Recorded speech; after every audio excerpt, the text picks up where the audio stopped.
Hey everybody, what's going on? Favorite blogger here. I got another question by B.E. Nelson, and I'm gonna field two of your questions because I thought they were very, very good. The first one, he wants to know. Okay, he wants to know how do I keep in contact with my family and how do they, cope with me being over in Denmark.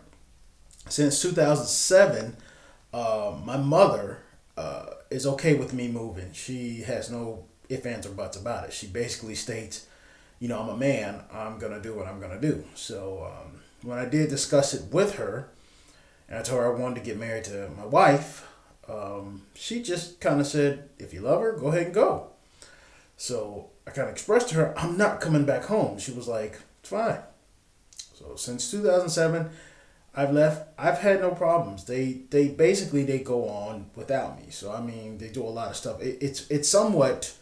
Um, it hurts a little bit, like when I hear they go to places like Disney World or stuff like that, or they do all this other stuff. But I mean, we're all grown up. When I say we, I'm talking about me and my brothers.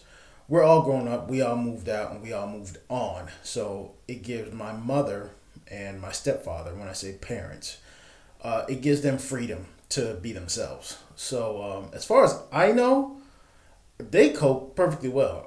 But every once in a while, I know they do miss me. My mom tells me every time I call her, "I love you" and everything. It's very weird because I've never really heard my mother tell me that personally, face to face, especially not over the phone. And speaking of over the phone, how I keep in contact with them, I have Skype. My wife used Skype when she came to Florida. So basically, I piggyback off her Skype. I have my own Skype, but I don't really put money on the account. And so we just use one Skype to make serious calls for any purportable reason. So we just I'll call them on Skype and I'll call them directly to their phone or their cell phone. So that's how I keep in contact with them.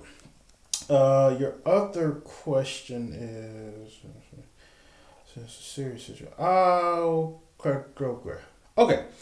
Um, since moving to Denmark, yes, it was very difficult back in 2007, 2008, 2009 because streets and they're when you go down a street, unlike in states and in Florida, they're not signs pointing east, west, north, south that say what the street is called. There are a few, but not a lot. A lot of these street addresses are basically on a building, and it took me forever to get used to that. There were times when it took me 45 minutes to find something that was only 5 minutes away, and I was so used to looking for the signs. Like I would look for the name of the street on the crossing light and stuff like that. They don't have that here in Denmark. They have some places have signs. I will admit that some places have signs in the ground pointing, this way or that way, to Tilst or to Copenhagen. Those I can find easily. That's no problem. The only problem for me was that there are some that have it literally posted on the building. And when they're posted on the building, they're super hard to see, especially when they paint it the same color as the damn building. I give you a quick story. I was supposed to go to a Super Bowl party. This was a long time ago. I think it was like 2010, 2009.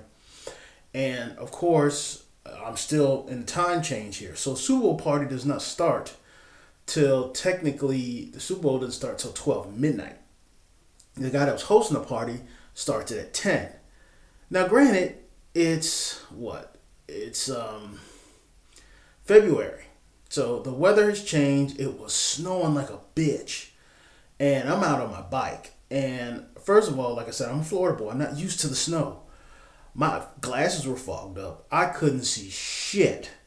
And ironically, if I didn't have, internet connection things like, because I didn't have an iPhone. I didn't have an iPhone until like 4 years ago. Um, Basically, if I didn't use my common sense and say, okay, I'm going to look for this on a map beforehand, I would have driven right by it. I would have kept going, not thinking anything, because I was used to looking at the signs. With the snow and everything, this place was only 10 minutes out. It took me an hour and a half to find it because A, it was snowing. B, it covered up the street dress, the street name. And then what made it even worse is obviously you have your homes that are in odds and evens. And then if you have it on certain floors, over here in Denmark, they have Stoon, and they have first floor, and they have second floor from Stoon. Stoon is basically the first is ground floor.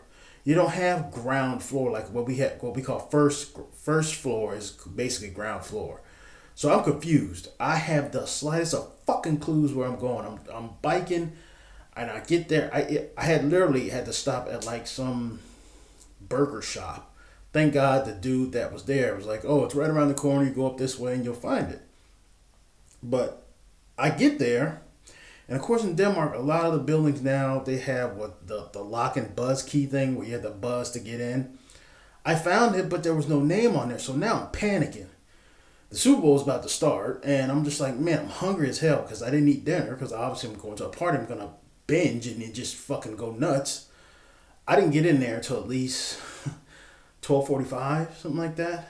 And people were like, "Where were you at, man? We were worried, and I didn't have cell phone and everything like that." I'm like, man, I didn't know what the fuck I was going, man. Y'all with these weird signs and Stoon to Hoyas and Stoon to Vensters and first to sail and then to sail. Change all that shit. But now, of course, I've been here long enough. I can get through it. So that was PE. There was your questions, man.